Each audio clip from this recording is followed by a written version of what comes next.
Bismillah ar-Rahman ar-Rahim, mes chers frères, mes chères sœurs. L'expression avec laquelle on glorifie Allah est Subhanallah. Nous savons que toutes les créatures le glorifient avec cette expression. Si maintenant on prend les lettres de cette expression avec les ordres alphabétiques, nous avons la lettre Sin qui a l'ordre alphabétique 12. Ba 2, Ha 6, Noun 25, Alif 1, Lam 23, Lam 23 et Ha 26. La somme de ces ordres alphabétiques nous donne 118. Et 118 est égal à 2 fois 59. Mais pourquoi on a le nombre 59? Suivez avec moi. Mais avant, cette expression Subhanallah est citée 9 fois dans le Coran. Donc dans ce tableau, vous avez les noms des sourates avec les versets et le numéro des versets. Et vous constatez bien en rouge l'expression Subhanallah.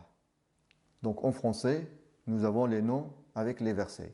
Donc on trouve cette expression dans Surat Yusuf, Surat Al-Anbiya, Surat Al-Mu'minun, Surat Al-Naml, Surat Al-Qasas, Surat Al-Rum, Surat Al-Safat, Surat Al-Tur et en dernier, Surat Al-Hashr.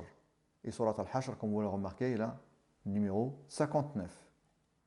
Si on observe le numéro de la surat où l'expression Subhanallah a été citée pour la dernière fois, nous avons Surat Al-Hashr qui est le numéro 59. Et nous avons vu que le total des ordres alphabétiques des lettres de l'expression Subhanallah font 118 qui est égal à 2 fois 59. Maintenant, si on s'intéresse au numéro du verset, qui est 23. Et la sourate qui est le numéro 23 dans le Coran est Surat Al-Mu'minun.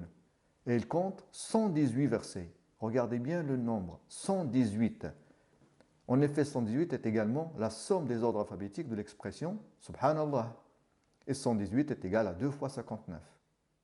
Maintenant, ce verset, qui est le verset 23 de Surat Al-Hashr, qui est le dernier verset où apparaît l'expression Subhanallah, n'utilise pas 8 lettres de l'alphabet.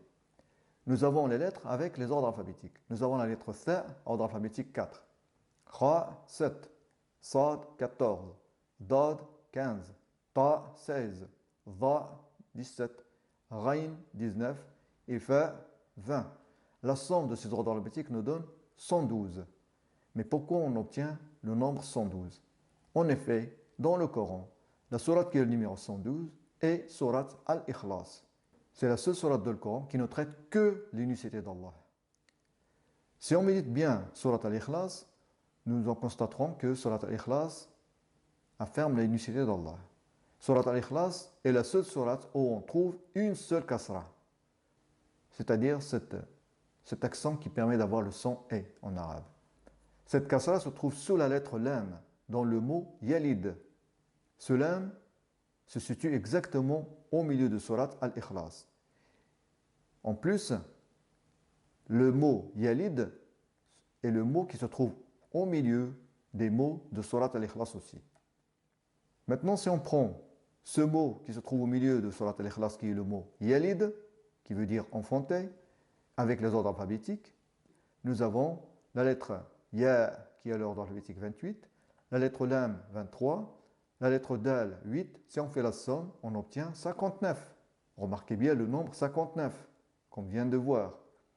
De même, si on prend le premier mot de Surat Al-Ikhlas qui est le mot Qul et le dernier mot de Surat Al-Ikhlas qui est le mot Ahad, et on va prendre les lettres de ces deux mots avec les ordres alphabétiques, nous avons Qaf qui est l'ordre alphabétique 21, Lam 23, Alif 1, Ha 6 et Dal 8.